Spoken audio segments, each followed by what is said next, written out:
প্রিয় দর্শক, হক green world চ্যানেলে আপনারা জানাই স্বাগত। থাম্বনেল এবং টাইটেল দেখে বুঝে গেছেন আমি কি গাছের ভিডিও করছি। হ্যাঁ বন্ধুরা, ঠিকই ধরেছেন, এটি হচ্ছে কাঁঠাল গাছ। ইদানিং ছাদ বাগানে অন্যান্য ফল যেরকম ফলানো হচ্ছে, সেই সঙ্গে লাস্ট 2-3 বছর থেকে কিন্তু কাঁঠাল চাষ নিয়ে বেশ হইচই পড়েছে। তবে বর্তমানে যারা গাছ বসাচ্ছেন তারা বেশিরভাগই পিঙ্ক জ্যাকফ্রুট অর্থাৎ গোলাপি কাঁঠালটাই বেশি চাষ করছে যারা শৌখিন বাগানি। কিন্তু এই গাছের বয়স আমার 3 বছর। 3 বছর আগে অর্থাৎ আমি এই লকডাউনের সময় একটা নার্সারিতে কিছু গাছ কিনতে গিয়ে দেখেছিলাম কাঁঠাল গাছ, এবং তাতে বলা হয়েছিল যে এটা আপনি ছাদ বাগানে করতে পারেন, আপনি নিয়ে যান। আমি খুব অল্প দাম দিয়েই এই গাছটা বসেছিলাম। সেবার সিজন ছিল না, জুন জুলাই নাগাদ আমি বসেছিলাম। তারপরে বছর খুবই ছোট গাছ ছিল, আর গত বছর কয়েকটি মোচা এসছিল এরকম দেখতে পাচ্ছেন, কিন্তু আমি ফল টেকাতে পারিনি। এবার কিন্তু প্রায় গাছ ভর্তি মোচা এসছে, এবং মোচা গাছ ভর্তি এসছে মানে এই নয় যে আমার গাছ ভর্তি ফল হবে। মনে রাখতে হবে এই কাঁঠাল যে মোচা বলছি আমরা, এগুলোর মধ্যে স্ত্রী এবং পুরুষ ফুল 2 প্রকার আছে। চিনবেন কি করে?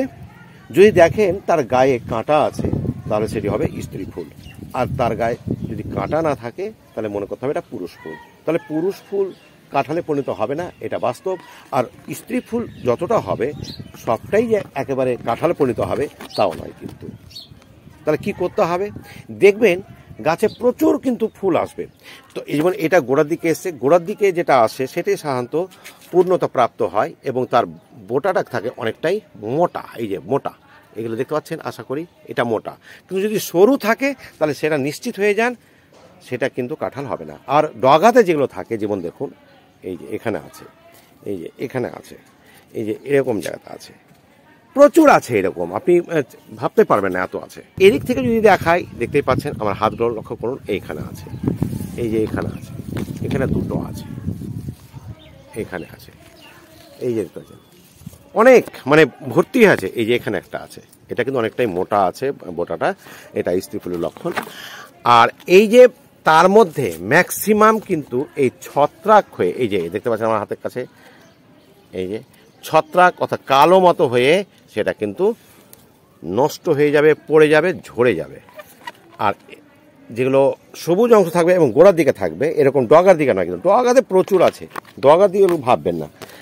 তো আপনি এতক্ষণে মনে হয় বুঝতে পেরেছেন যে কোনটা হবে কোনটা হবে না। এমনকি গাছের ডগার দিকেও আছে যেটাতে আমরা হাত পৌঁছাবে না, কিন্তু আমি একটা স্টিক দিয়ে দেখাবার চেষ্টা করছি, দেখতে পাবেন কি না বলতে পারছি না। এই যে একটা দেখুন, তো এদিক থেকে যদি দেখাই, এই যে দেখতে পাচ্ছেন, এই যে আরও ওপরের দিকেও আছে। তো এগুলো নিয়ে আমার লাভ নেই। আমার তথ্য হচ্ছে বা আমার জানার ব্যাপার হচ্ছে যে এই কাঁঠালে যে মোচা আসছে, এই মোচা নিয়ে আসতে যাদের আসে না তারা কিভাবে নিয়ে আসবে, এটাও একটু বলে নেওয়া যাক।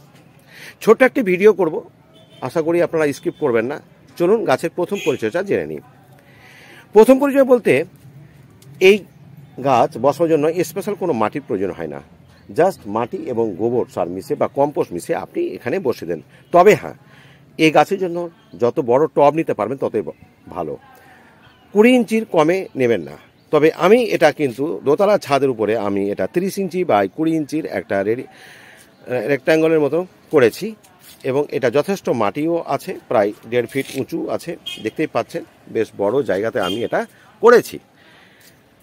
এবার এর বয়স যখন 3 বছর হয়ে গেছে, তার মানে কাঁঠাল আপনি পেতেই পারেন, এটাই হচ্ছে স্বাভাবিক। এবার অন্যান্য পরিচর্যা বলতে, ডিসেম্বরের শেষের দিকে আপনি এটার হার্ড প্রুনিং করবেন, মানে মোটা মোটা ডালের পাশে কেটে দেবেন, যেটা এটা ইতিপূর্বে কাটা হয়নি, এবার কাটার মতো উপযুক্ত হয়েছে। কাটা হয়ে গেলে জানুয়ারির দিকে শেষের দিকে আবার নতুন বেশ শাখা বেরোবে, আর নতুন শাখা বেরোলে ফেব্রুয়ারির মধ্যে আপনি অনেকগুলো মোচা পাবেন। এটা হচ্ছে নিয়ম। কোন ক্ষেত্রে? এই যে ওয়াল টাইম টবের গাছের ক্ষেত্রে। কিন্তু সাধারণত নিয়মে যখন ফল হারভেস্ট করা হয় বর্ষার মধ্যে, তখনই কিন্তু অ্যাকচুয়ালি হার্ড প্রুনিং করার নিয়ম। তবে সেটা মাটিতে বসানো যে গাছগুলো থাকবে সেক্ষেত্রে করবেন। কিন্তু টবের গাছের ক্ষেত্রে আমি আবারও বলছি, ডিসেম্বরের শেষে হার্ডপুনিং করবেন, জানুয়ারির শেষের দিক থেকে আপনি ফল বা ফেব্রুয়ারির মধ্যে আপনি ফল বা মোচা যেটা বলি আমরা এই যে ধরনের সেটা পেয়ে যাবেন। এইবার এরকম একটি গাছে এখনও হয়তো 30টার মতন মোচা আছে, তবে আমি চাইছি দুটি ফল মাত্র। দুটি ফল যখনই বেঁধে যাবে, এর থেকে একটু আর বড় হবে, তখনই কিন্তু বাকিগুলোকে আমি কেটে ফেলে দেবো এবং পরবর্তী বছর হয়তো 4টি ফল নেব। ঠিক এইরকম ব্যাপার, মানে গাছের যেহেতু একটা বয়সের ব্যাপার আছে, যার জন্য আপনাকে খেয়াল রাখতে হবে, কারণ কাঁঠালটা তো ছোটো ফল নয়, বড় ফল, তার জন্য একটা শক্তির প্রয়োজন আছে। তো আমি এবার আশা করছি এবার দুটি ফল মাত্র আমি নেব, বাকিগুলোকে আমি কেটে ফেলে দেবো যখন দুটি ফল বেঁধে যাবে। চেনার উপায় আগেই বলেছি, স্ত্রী ফুলের গায়ে কাঁটা থাকবে, পুরুষ ফুলের গায়ে কাঁটা থাকবে না, এই হচ্ছে ব্যাপার। এবার খাবারের ব্যাপারটা বলি। খাবার আপনি এর জন্য স্পেশাল কোনো খাবার লাগবে না, যেহেতু গাছে ফল চলে এসছে। এই মুহূর্তে ঠিক এই মুহূর্তে খাবারটা কম দেবো, কিন্তু একটু গাছে যখন আমি ফলটা বাঁধা অবস্থা চলে আসবে যে হ্যাঁ এই ফলটা হবে, তখন কিন্তু আমি অবশ্যই খাবার হিসাবে কিচেন ওয়েস্ট থেকে যে তলটা করি সেটা দেবো। আর আমি দেব যে খাবারটা সেটা হচ্ছে, যদি সিংকুচি বন্ডাস যেটা হয় জৈবিকভাবে, আর যদি আপনি মনে করেন কেমিক্যাল ফার্টিলাইজার দেবেন তাহলে 10-26 দিতে পারেন আপনি। এবার আমি বলি রোগ পোকা। হ্যাঁ, এই গাছে রোগ পোকা প্রচুর হয়, মানে ইতিপূর্বে আমার 2বার ছত্রাক স্প্রে করা হয়ে গেছে, ছত্রাকনাশক। কারণ এই ধরনের পুরুষ এতে মোচাগুলোতে কালো হয়ে যাবে ছত্রাকের আক্রমণে, তবে সেই ছত্রাকটি অন্য অন্য ফলে যেন না ছড়ায়, যার জন্য আপনাকে ছত্রাকনাশক অবশ্যই প্রতি 10 দিন অন্তর করতে হবে। তবে অতিরিক্ত ছত্রাক আক্রমণ হলে সপ্তাহে একবার ছত্রাকনাশক স্প্রে করবেন, এছাড়া অন্য কোনো আর পরিচর্যা করার ব্যাপার নেই। আর যেটি খেয়াল রাখবেন, গাছটা যেন রোদে থাকে। তো বন্ধুরা, আগামীতে এই ফলগুলো একটু আর বড় হলে আমি নেক্সট ভিডিও নিয়ে আসবো। তবে সেই ভিডিও দেখতে হলে অবশ্যই আমার চ্যানেলটিকে সাবস্ক্রাইব করে রাখবেন। আজ এতটুকুই, কথা হবে পরবর্তী ভিডিওতে। ভালো থাকুন, সুস্থ থাকুন, ধন্যবাদ।